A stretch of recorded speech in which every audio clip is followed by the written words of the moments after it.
Assalamualaikum warahmatullahi wabarakatuh dan salam sejahtera. Terima kasih banyak kerana sudi datang untuk menonton video saya pada hari ini. Dan seperti biasa, bagi mereka yang baru pertama kali datang untuk menonton ke channel saya ataupun mereka yang masih lagi belum subscribe, saya mohon jasa bagi anda untuk subscribe ke channel saya. Dan bagi mereka yang dah subscribe, saya mohon anda untuk kongsikan video ini kepada rakan-rakan serta adik keluarga anda. Semoga apa yang saya nak kongsikan sedikit pada hari ini adalah satu perkongsian yang bermanfaat untuk kita semua, insya-Allah. Okey.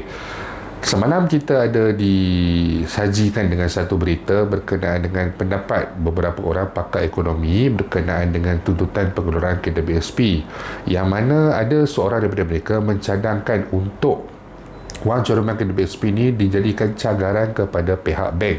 Okey, yang mana dalam kenyataan beliau, dengan menjadikan wang simpanan KWSP sebagai cagaran, ia akan membantu rakyat. Pada masa sama, rakyat boleh mengambil tempoh cagaran itu sebagai waktu untuk bangun semula dan membina kewangan yang kukuh sedikit demi sedikit. Okey, kalau kata saya kurang jelas sebenarnya dengan kenyataan ini. Jadi kalau kata cagaran ni, maksudnya kalau kata apa yang saya fahamlah secara asasnya, kalau kita mempunyai sebuah rumah, sama ada rumah itu masih lagi dalam tempoh pinjaman ataupun rumah itu telah pun tidak ada sebarang pinjaman, kita dah selesaikan, kita boleh gunakan rumah itu sebagai cagaran kepada pihak bank untuk kita membuat pinjaman yang baru. Sama ada kalau masih mempunyai pinjaman, dia panggil refinance, yang mana dia akan bagi jumlah pinjaman tertentu yang baru dan tolak hutang lama, bagi itu lebih kita dapat. Ataupun kita dah selesai dah hutang rumah kita, sebagai contoh 20 tahun, 25 tahun, kita buat pajakan ataupun cagaran kepada pihak bank, dan kita akan dapat jumlah yang kita mahu berdasarkan nilai pasaran rumah tersebut daripada apa yang bank nilai. Okey, itu yang saya faham daripada segi cagaran. Okey, tetapi daripada kenyataan ini saya nampak kurang jelas di sini. Kalau kata ianya nak mencadangkan untuk memfokuskan supaya pencarum itu membuat pinjaman, itu bukanlah satu penyelesaian, malah itu akan menjadi satu bebanan. Okey, kalau kata cagaran itu adalah untuk membenarkan pihak bank, orang kata macam lock caruman KWSP ini dengan memberikan ruang kepada pencarum untuk tidak membayar pinjaman tersebut. Okey, maksudnya diberikan satu tempoh kelegaan untuk mereka ni, sebab sekarang ni dari segi perspektif apa yang pakar ni kata, ceritakan, pandangan ini adalah mungkin memfokuskan kepada mereka yang masih lagi bekerja, ada caruman yang aktif. Jadi tetapi mereka ini mungkin mengalami pendapatan yang berkurangan daripada sebelum pandemik COVID-19. Jadi mungkin dia nak berikan sedikit ruang dengan mereka ini, ada diberikan satu tempoh yang mana berdasarkan pada cagaran KWSP ni. Jadi dalam tempoh tersebut mereka tidak perlu membayar pinjaman kepada pihak bank, tetapi mungkin selepas satu tempoh tu 2 tahun, 3 tahun sebagainya, mereka perlu membayar semula pinjaman mereka kepada pihak bank, dan jika gagal, wang KWSP mereka akan digunakan untuk membayar baki-baki hutang mereka. Itu adalah pemahaman saya. Ini satu cadangan yang pada saya agak baiklah, tetapi dia mengikut pada perspektif, iaitu hanya mereka yang masih lagi mempunyai caruman yang aktif tetapi pendapatan yang mungkin berkurangan daripada sebelum ini, mungkin wajar dipertimbangkan untuk diberikan kebenaran kepada mereka ini. Dan juga perlu ada perbincangan dengan pihak bank daripada Bank Negara dan Kerajaan Malaysia untuk melaksanakan inisiatif ini. Setidak-tidaknya mereka ini dalam tempoh 2 tahun ataupun 3 tahun kelonggaran yang diberikan kepada mereka, mereka dapat membina semula satu, orang kata mungkin mereka cuba untuk membina semula ekonomi keluarga mereka, dan sehingga mungkin dalam tempoh 3 tahun itu kita rasakan ataupun mereka rasakan keadaan mereka bertambah baik. Mereka ini bolehlah menyambung semula pembayaran pinjaman mereka setelah wang KWSP mereka dicagarkan kepada pihak bank. Pada saya menyambut baik cadangan ini, tetapi cadangan ini sebenarnya tidaklah menyeluruh kepada apa yang kita tuntut sebelum ini. Okey, yang keduanya pula adalah berkenaan dengan satu lagi pandangan yang mana cadangan daripada seorang lagi pakar ekonomi, iaitu dengan mengeluarkan wang caruman KWSP untuk masa sekarang ini, tetapi sekaligus diteruskan kredit kepada bank untuk menyelesaikan hutang yang tertunggak ataupun sekurang-kurangnya untuk melaraskan pembayaran hutang bagi mengelakkan pencarum daripada muflis ataupun mereka ni yang ada loan di AKPK yang mengalami pun penstrukturan semula wajar dipertimbangkan kepada mereka. Dan ini juga satu cadangan yang baik, yang mana ianya boleh dimasukkan juga sebagai tambahan dalam kategori bersasar. Ianya adalah satu yang memfokuskan pada saya kepada golongan yang masih aktif mencarum, yang ada pendapatan, yang ada pekerjaan tetapi mengalami kesukaran untuk membayar pinjaman. Jadi bolehlah digunakan wang caruman mereka ini untuk membayar hutang mereka di bank, seperti apa yang kita ada dalam akaun KDBSP sekarang ni, pengeluaran KDBSP. Contohnya untuk penyelesaian hutang pembelajaran, saya sendiri mengeluarkan wang caruman saya hampir RM7,000 tahun bila tak ingat dah, 2010-2012 macam tu, untuk menyelesaikan hutang PTPTN saya. Dan jika mengikut kaedah ini, pada hemat saya ianya wajar dipertimbangkan, tetapi saya lebih mencadangkan ianya dilaksanakan sedemikian namun ada pertimbangan daripada pihak bank untuk mungkin menghapuskan kadar faedah baki pinjaman mereka itu, ataupun mengurangkan kadar faedah. Macam saya PTPTN dulu ada revise, ada revision daripada 4% jadi 1% ujrah pada waktu tu.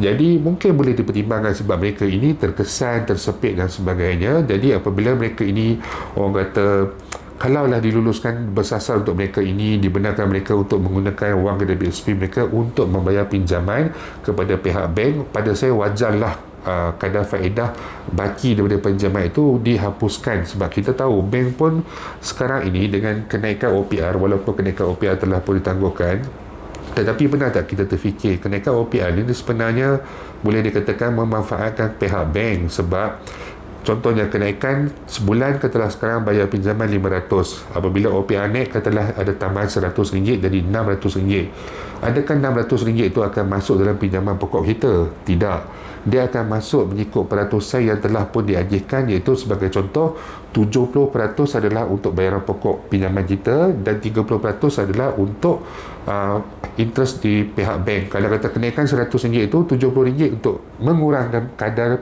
pokok pinjaman kita dan 30% itu adalah untuk mengurangkan interest yang dikenakan oleh pihak bank.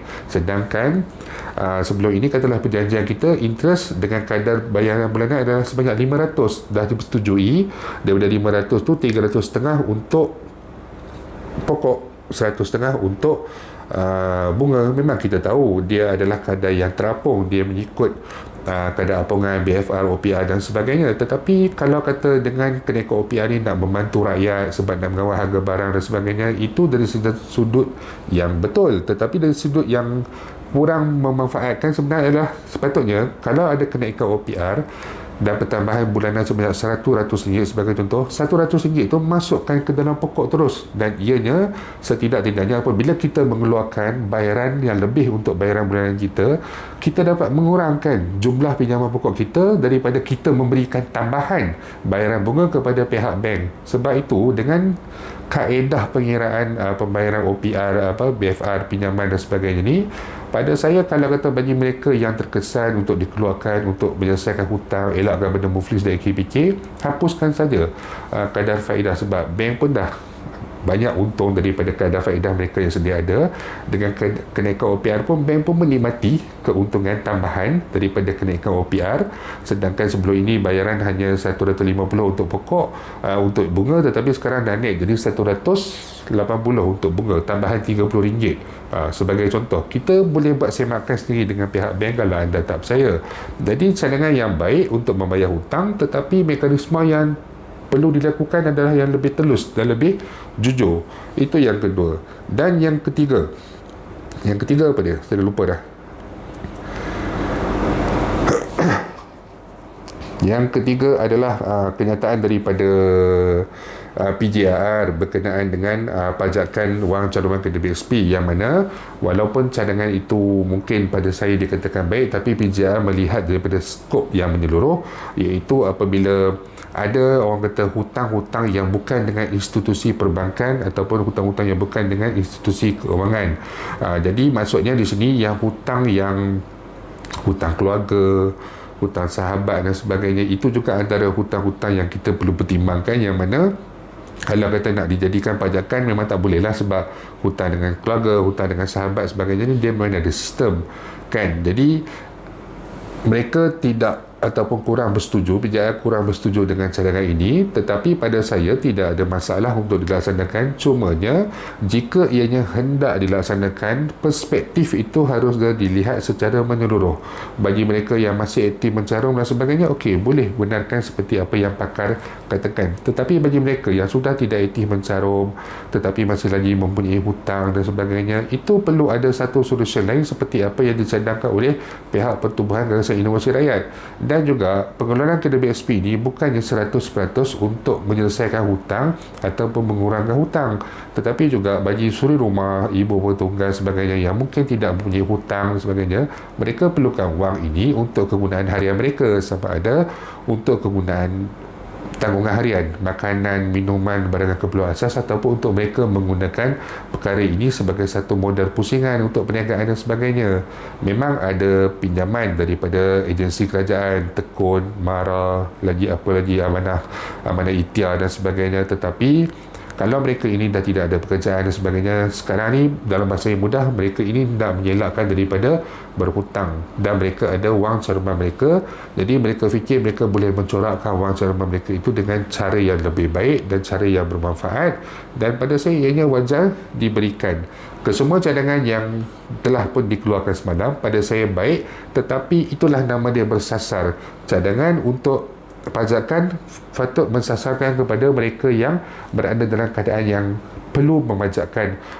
Cadangan untuk membayar hutang, untuk elakkan muflis, perlu disasarkan kepada mereka yang orang kata masih aktif mencarum, dan juga dalam keadaan yang perlu membayar hutang untuk mengelakkan daripada mereka muflis.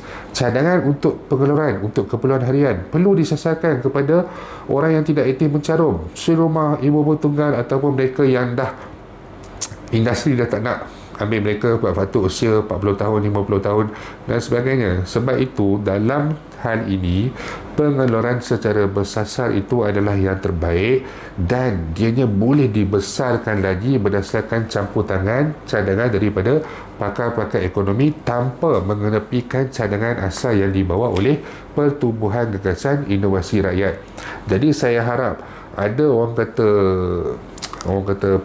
pandangan yang lebih menyeluruh berkenaan dengan isu ini. Jangan dikomenkan pengeluaran ini berkaitan dengan penyelesaian hutang, pinjaman dan juga sebagainya. Lihat juga kepada isi rumah yang tidak bekerja, isi rumah yang telah menjadi suri rumah, isi rumah yang tidak aktif mencarum. Lihat juga kepada mereka ini keperluan untuk mereka mengeluarkan wang caruman mereka lebih awal daripada usia persaraan mereka, sebab mereka telah pun bersara dari sebelum usia 55 tahun. Jadi itu saja sedikit yang saya nak kongsikan pada hari ini. InsyaAllah jika ada sebarang perkembangan baru, saya akan berkongsikan kepada semua kelak. Bagi mereka yang mempunyai sebarang persoalan, sebarang masalah ataupun sebarang komen, anda boleh utarakan di ruangan YouTube saya, Firdaus Selamat, di ruangan Facebook saya, Firdaus Selamat Channel, ataupun di TikTok saya, Firdaus Selamat 85. InsyaAllah kita akan jumpa lagi. Jangan lupa untuk share, jangan lupa untuk subscribe. Assalamualaikum warahmatullahi wabarakatuh.